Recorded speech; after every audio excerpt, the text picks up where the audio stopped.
Hi pros, it's PatrykThePro and welcome back to another episode of Let's Talk About That. Man, it's been a long time since I've made one of those.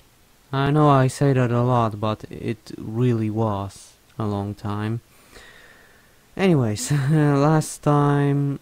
Actually, you know what, fine, let's say it. Last time we have talked about the racing games as a whole, and today we're going to talk about that one period of time where racing games were extreme. Oh, sorry, extreme. okay, I won't do that anymore. I'm sorry. Hope you'll enjoy. Alright, so now it's time for the obvious question to you, pros. Do you remember that short period of time where every racing game tried or was or wanted to be extreme?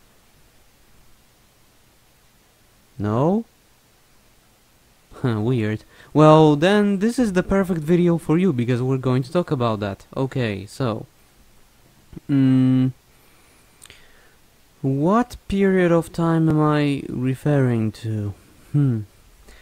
Let me tell you something. If I had to describe that period of time, that short period of time in one sentence or one number or 1 year, you know what, let's go with, if I had to describe this short period of time with one year, I would say 2006. That's right, you heard me, 2006. Okay, also, yeah, sorry if my haircut is a little bit weird today. It's very messy, as you can see, but oh well, I can't fix it. Deal with it. Yeah, okay, that I went off topic there. Let's go and talk about that period of time. 2006. In my opinion, you might agree, you might disagree. This was that year where every single racing game either was or tried to be extreme, you know, or wanted to be extreme, you know, the stuff. So what about it? Yeah, sorry, I had to do something about this. So what about that period of time? Maybe you're wondering what games came out that year that I'm making. Then I can't speak. Jesus. What games came out that year so that I can, you know, justify my opinion? Well, let me start by saying this. I think the game that started this whole trend that year was arguably Crash Day. Yeah, Crash Day. Remember that game? I've played it. I've made a let's play of it not too long ago. Watch that if you haven't watched that already. I'll leave the playlist in this small bar. I forgot what it's called. Wait, where was that bar now? I'll leave it somewhere up there, if I'm not mistaken. It should be up there. So if you don't know what Crash Day is, you can just click that and now you know what I'm talking about. But it wasn't just Crash Day. I've noticed myself that a lot of games followed that path. We had Need for Speed Carbon, we had Flat Out 2, we had X-Pen Rally Extreme, my second favorite game of all time, and probably a lot more than I can't really, don't really remember the names. Actually, you know what, before I move on, let me quickly check what other extreme games came out that year. Okay, pros, I'm back. So I quickly looked this up, and I'm not sure if I can agree with every single one here, but I'm gonna say those. Test Drive Unlimited, I mean, it kinda was extreme. Monster 4x4 World something, I don't remember the real full title. Race the WTCC game, GTR2, FIA GT something.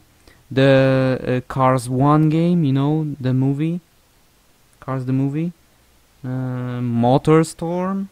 What else was there? Let me quickly see.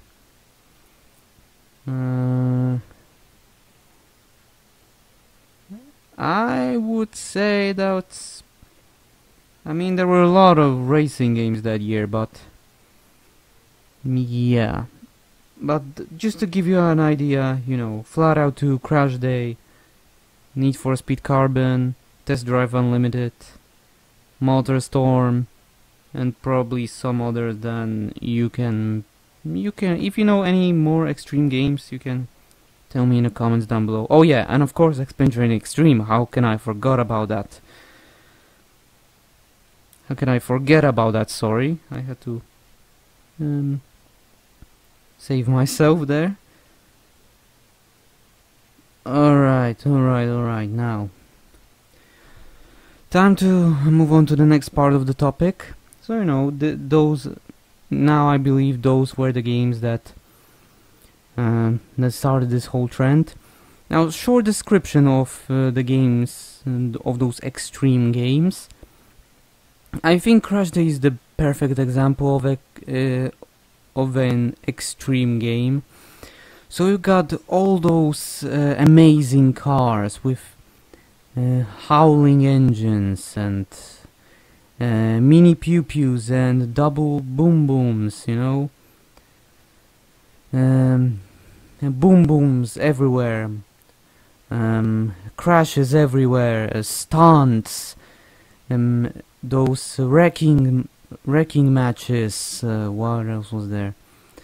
The boom boom runs, the pass the boom boom, you know, all this stuff, all combined with extreme kind of soundtrack, you know, kind of rock like soundtrack.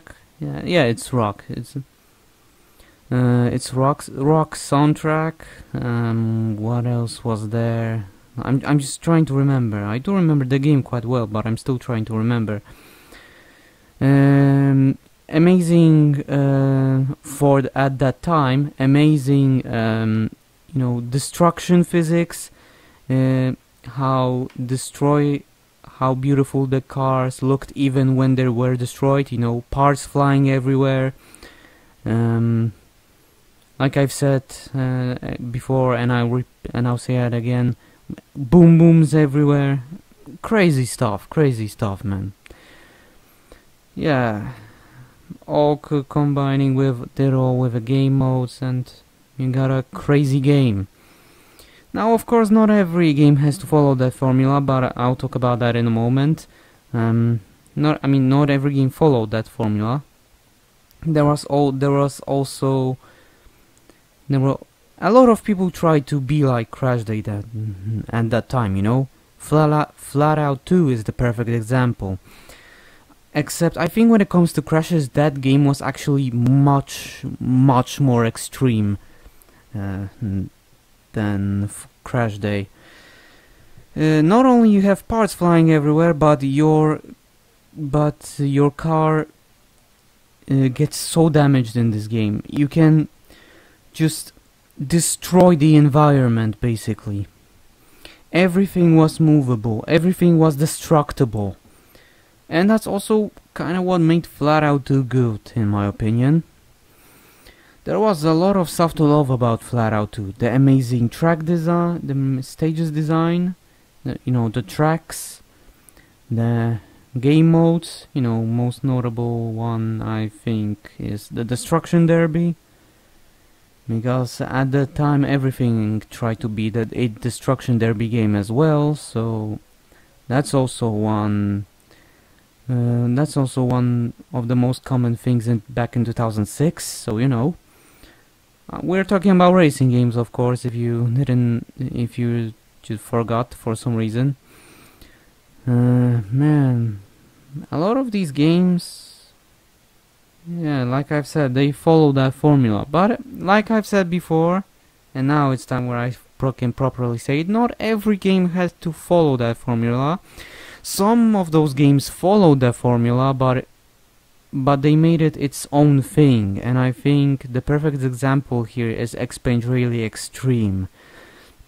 You know, this was kinda like the first Really game, but just more extreme, you know. Extreme crashes, extreme cars, they like cars are faster, more powerful, more easier to destroy compared to the original Really.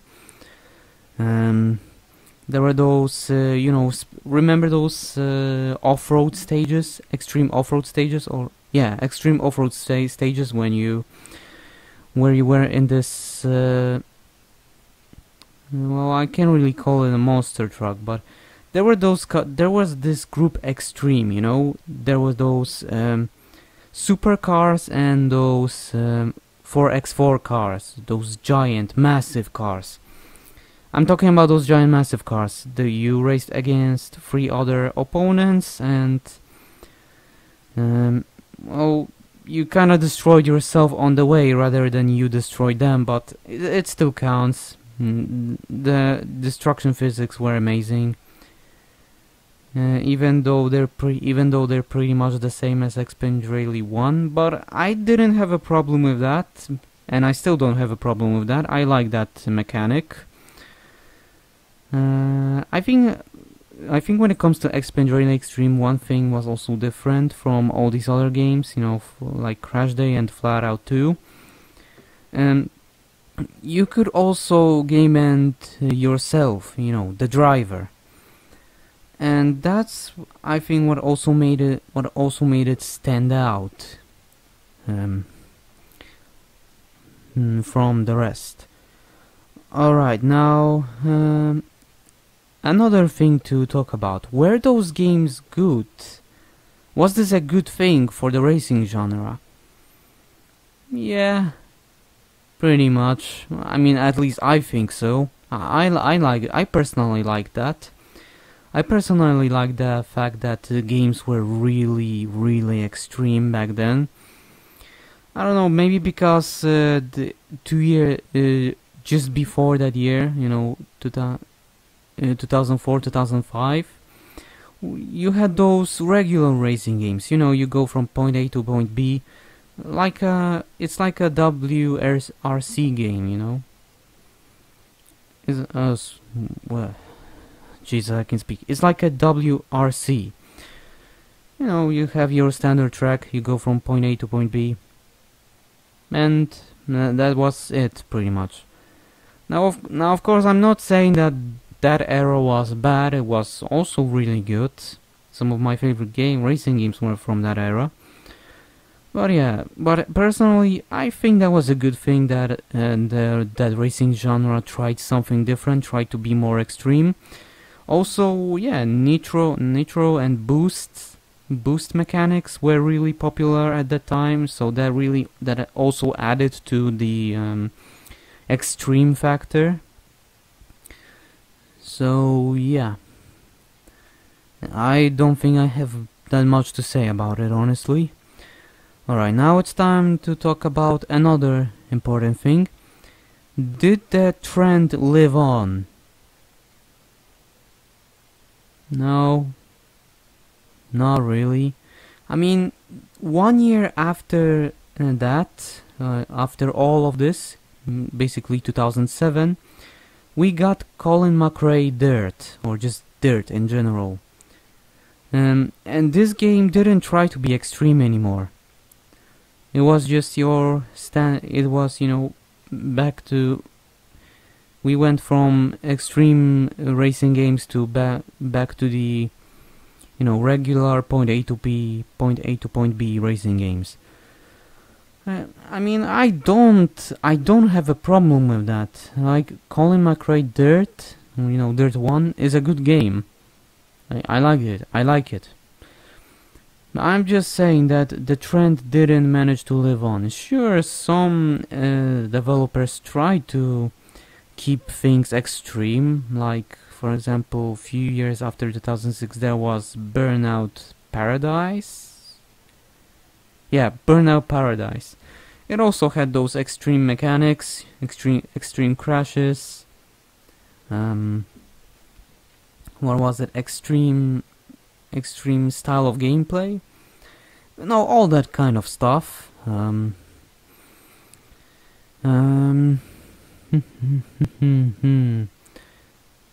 I really should have prepared a script for this, just like for every single video I make. But yeah, some developers tried to keep their games extreme, but it didn't work every time. But there were a few instances where it did work, just not with the cars, but rather with motorbikes and motorcycles and quads. I think the perfect examples of that are Pure, MX versus ATV Unleashed, and what was it? Nailed. Yeah, Nailed. I've played it on my channel, so you know what to expect from that game. If you want, the link will be somewhere will be in the cards up there. Yeah, up there. Go click it. And yeah, but in general the trend didn't live on. But I have to say, even though 2006 was that era where every racing game was extreme, a lot of those extreme games were pretty good, to be honest. Well, in my opinion, in my honest and humble opinion. I like them. I didn't have a problem with them. I liked them back then, and I still like them now. So, in conclusion, what can I say to conclude this? 2006 was a really extreme year when it comes to racing games. I remember a lot of people talked about it back then. No one really pays attention to this now. But I remember back then a lot of people were happy about it, that the games were extreme, you know. Those crashes, boom booms, pew pews, everything, wow! That blew our minds back then. And then just a year after that, everything came back to normal with normal racing games. I mean, like I've said, don't get me wrong, those games are also good. Sure, they're not as extreme as they were in 2006, but it doesn't matter, really. It was still a fun time. Alright. Now that the topic is done, well, this is the end of this episode of Let's Talk About That. Hope you enjoyed it. Alright, now I should quickly mention that tomorrow, I hope I'll be able to do it tomorrow. Today we have May 18th. So May 19th I will upload a very short video. Maybe I will do it at midnight, maybe somewhere in the morning, I don't know. If I won't be able to do it, maybe, you know, very late at night. That I won't be able to upload videos for a short while, but don't worry, it won't be like for long, it will be like 2 days maybe. So don't worry. It's all good, it's all good. Also, sorry about the haircut, I have no idea what happened with it today. Like, look at it. It just flies all over the place. Also, I'm sorry about the lighting if it's really bad. I mean, it did improve, because I tried to use the lighting from my window instead of, you know, the lighting in my room. Hopefully you like it. I am recording this pretty late, to be honest, so yeah, that's fun. Alright, so like I've said, if I won't be able to upload video tomorrow, then that means I won't upload anything for 2 days. If I will be able to upload a video tomorrow, that means I won't be able to upload for a few days after that day, after tomorrow. So yeah. Okay, I think I should end this now because there's someone knocking at my door. You can't really hear it, but there's someone now knocking, and I also have some stuff to do as always, so I should hurry. Thank you so much for watching, and well, I'll see you next time, pros. Goodbye.